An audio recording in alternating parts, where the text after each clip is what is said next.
Et justement, pour en savoir plus sur cette académie, nous retrouvons en direct de Casablanca Jean-François Meillet, professeur de gynécologie obstétrique, doyen honoraire de la faculté de médecine de Libreville et directeur général du CHU Mère-Enfant de Libreville au Gabon. Bonjour à vous et merci de répondre à notre invitation. Monsieur Meillet. Allô, je ne vous entends pas très bien. Vous pouvez reprendre la question, s'il vous plaît? Oui, Je n'ai pas bien suivi. Je ne sais pas si vous m'entendez.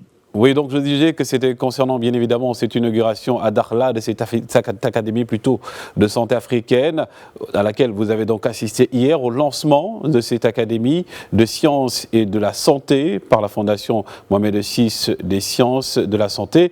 Sa mission donc est de promouvoir une coopération sud-sud fédératrice pour une souveraineté sanitaire africaine. Pourquoi cette souveraineté est-elle si importante pour le continent ?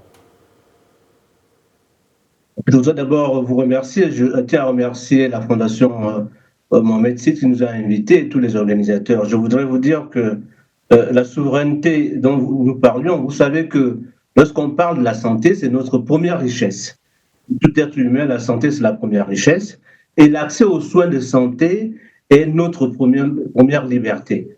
Tous nous avons constaté au cours du Covid que la plupart des pays occidentaux nous ont abandonnés. Nous nous sommes retrouvés face à nous-mêmes pour pouvoir faire face à cette maladie. Et donc, nous n'avions aucune souveraineté pour prendre en charge cette maladie. N'eût été les pays avancés comme le Maroc, je voudrais ici féliciter le Royaume du Maroc, qui a pris l'initiative d'aider un certain nombre de pays dès le début de cette maladie, parce que la plupart des pays africains étaient dans une situation difficile et n'arrivaient pas à faire face à cette maladie. Donc, si nous possédons la souveraineté de santé, nous n'aurons pas besoin de l'aide extérieure. Et nous pouvons faire en sorte que les choses marchent très bien. D'où la nécessité de cette académie, d'où l'importance de cette académie, qui va tenter de fédérer un ensemble de chercheurs pour que nous réfléchissions de la même façon, que nos politiques de santé soient impactées et une même vision, de sorte que nous pouvons fédérer nos énergies, nous pouvons avoir les mêmes objectifs pour pouvoir trouver les moyens, nous pouvons définir les stratégies nécessaires pour pouvoir faire face à ces problématiques de la santé. Et vous savez que dans l'Afrique d'aujourd'hui ou d'hier, les grandes problématiques sont essentiellement les pathologies infectieuses, sont essentiellement les pathologies émergentes telles que le diabète et l'hypertension, bien entendu les problèmes de cancer également. Si nous travaillons ensemble, peut-être que nous pouvons avancer pour une grande souveraineté et pour faire avancer l'Afrique en matière de santé. Et dans cette même dynamique, quel changement cette nouvelle académie peut-elle donc apporter au sein des politiques de santé africaines, selon vous? Le retour n'est pas très bien, je ne vous entends pas très bien. Si vous pouvez reprendre la question, s'il vous plaît. Oui, donc je disais que par rapport à cette situation aujourd'hui, quel changement cette nouvelle académie peut-elle donc apporter au sein des politiques de santé africaines, selon vous?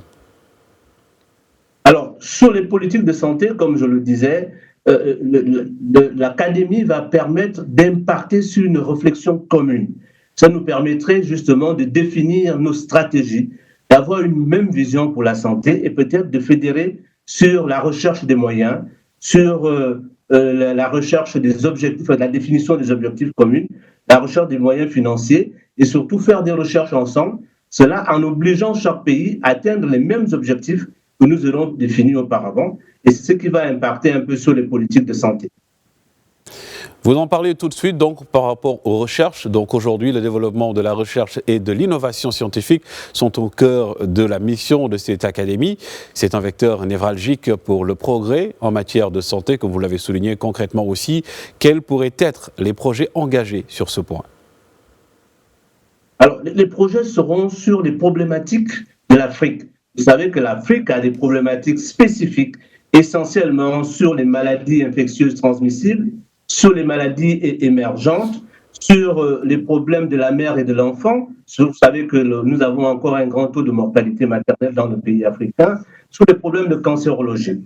Or, nous pouvons travailler ensemble pour justement définir les thèmes de recherche, coordonner notre formation et peut-être développer des moyens innovants à la prise en charge de ces maladies. Donc, on restera sur les thématiques africaines qui vont nous permettre de faire en sorte que ces maladies soient maîtrisées et que nous-mêmes nous puissions nous en occuper.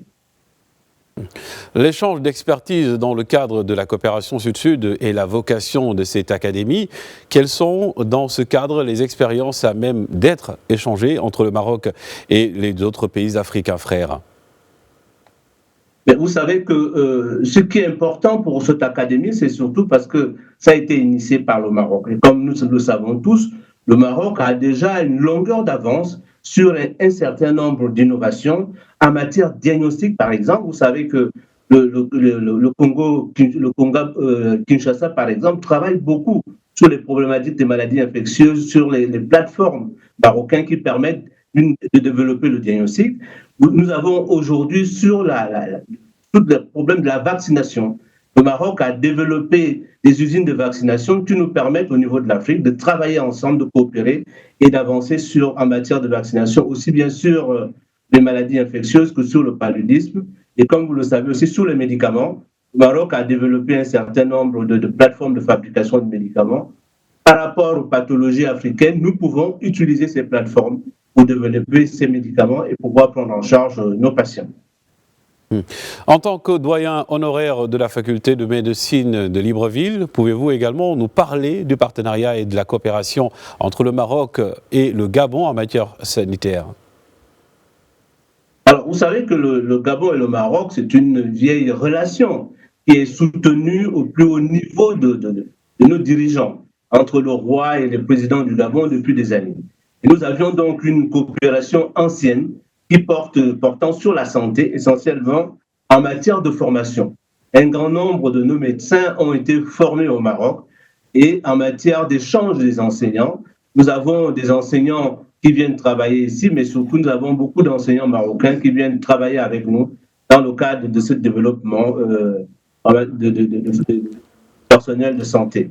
Et un autre volet qui est important, c'est que les hôpitaux marocains accueillent énormément les patients gabonais, donc les praticiens gabonais et les praticiens marocains travaillent de concert de sorte que les pathologies que nous ne pouvons pas prendre en charge en Afrique, nous puissions les prendre en charge ici. Et lorsqu'on le fait, les confrères gabonais viennent ici travailler avec les confrères marocains. Je crois qu'il faudrait que nous développions encore davantage cette activité qui est déjà bien ancrée dans nos habitudes.